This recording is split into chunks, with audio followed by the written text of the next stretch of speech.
This is one article that really caught my attention, and I think you'll really find it interesting. I actually thought about writing about this, but I just didn't know that it had a name. Awe.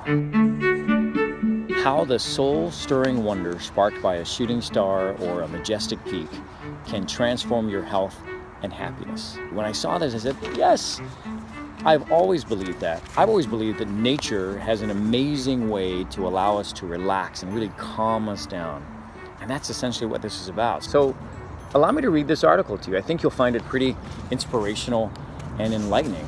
Feeling awe may be the secret to health and happiness, by Paula Spencer Scott. The hike in a narrow box canyon wasn't going so well.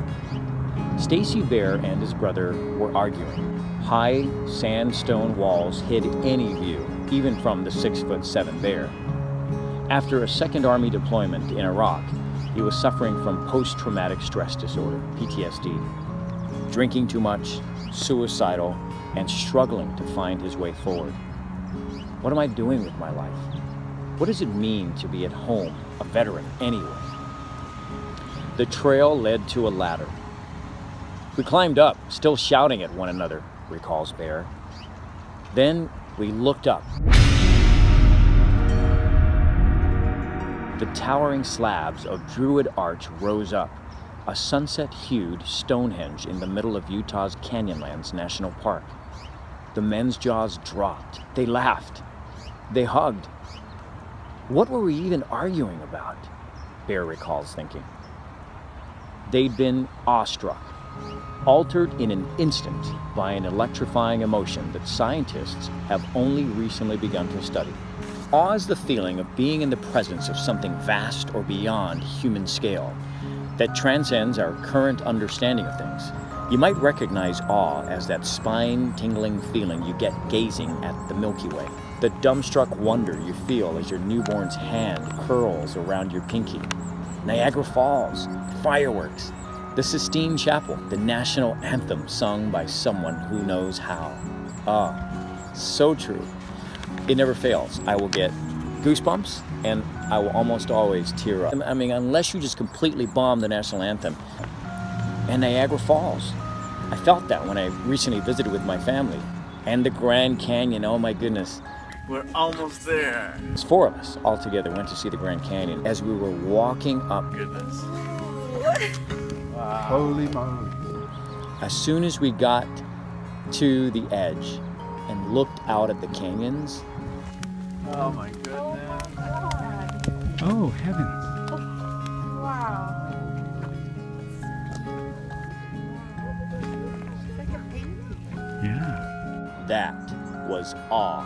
It's now thought to be a basic part of being human that we all need. Awe binds us together. Facing a great vista, or a starry sky, or a cathedral, we realize we are a small part of something much larger. Our thinking shifts from me to we. Astronauts feel this in the extreme. They often report an intense, far-out state of oneness with humanity when looking back at Earth. Our pale blue dot looks small against the vastness of space, and yet represents all that we hold meaningful. Call it a wow of astronomical proportions. Awe helps us see things in new ways. Unlike, say, fear or excitement, which trip our fight or flight response, awe puts us on the brakes and keeps us still and attentive. Awe makes us nicer and happier. It makes us act more generously, ethically, and fairly. Awe alters our bodies.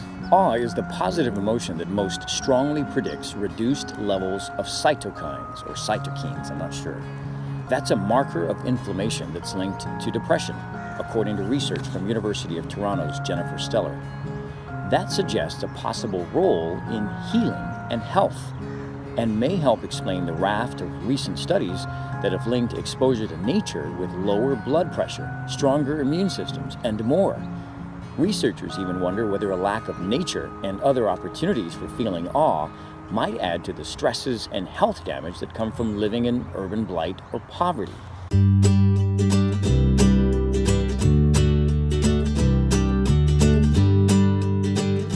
The healing potential of awe. Though this is still pretty new science, it's already being applied to the real world.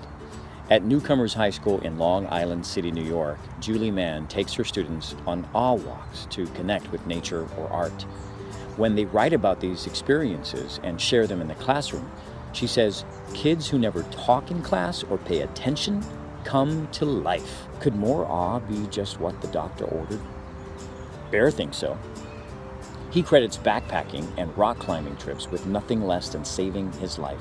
Remember? He's the one who has PTSD, the veteran. He says, I literally climbed out of depression.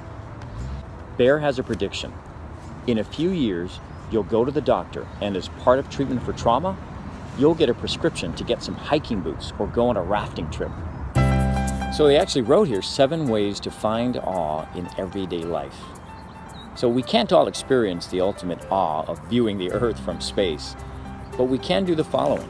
Number 1, drop the devices and gaze at the clouds or stars. I mean, here at this park, these trees, they're just absolutely amazing. Number 2, visit a local state or national park. Here you go. That's what I stumbled across here. I was willing to go sort of off the beaten path and discover this park. Number 3, take an awe walk in your neighborhood. Notice things as if for the first time. Just take a different path and you'll be surprised what you'll discover. But you have to be open to it. Number 4, describe to a friend or write about a time you once felt awe. You don't even need to write it down. You could actually just record it, just like I am doing right now. Send it to a friend. Number 5, visit a museum or planetarium. What is out there? And are we alone? JPL is on a quest to answer these fundamental questions. 6, get up early to watch the sunrise. I'll tell you, there are many times we've gone on vacation and I want to wake up early the next morning to go and walk along the beach and enjoy the sunrise. Or if you're staying at a place up in the mountains, getting up and going for a nice brisk morning walk. And number 7, play amazing music. Whatever it is for you. The writers here suggest Beethoven's Fifth comes up often. Shiota suggests Alison Krauss's Down to the River to Pray. And Carlos Santana's Live Europa. Whatever it is for you. So I hope you enjoyed this vlog about the power of awe. And I really do wish and hope that you feel awe in many ways in your life, much more frequently, because I really think it will help you live a healthier life and help you really appreciate what you have already, and in turn, realize that you are living your dream life already. Thanks for tuning in. Until next time, take care. And then sometimes you've got the sound of this going on. Well, hopefully that doesn't continue. To connect with nature or art. Really. Let's try again. Uh-oh. I don't know if we're going to get through this without the dog barking. Let's try it again. See, it's a good thing it's happening here in nature because I'm just a little calmer. So let me finish this article because we're almost done.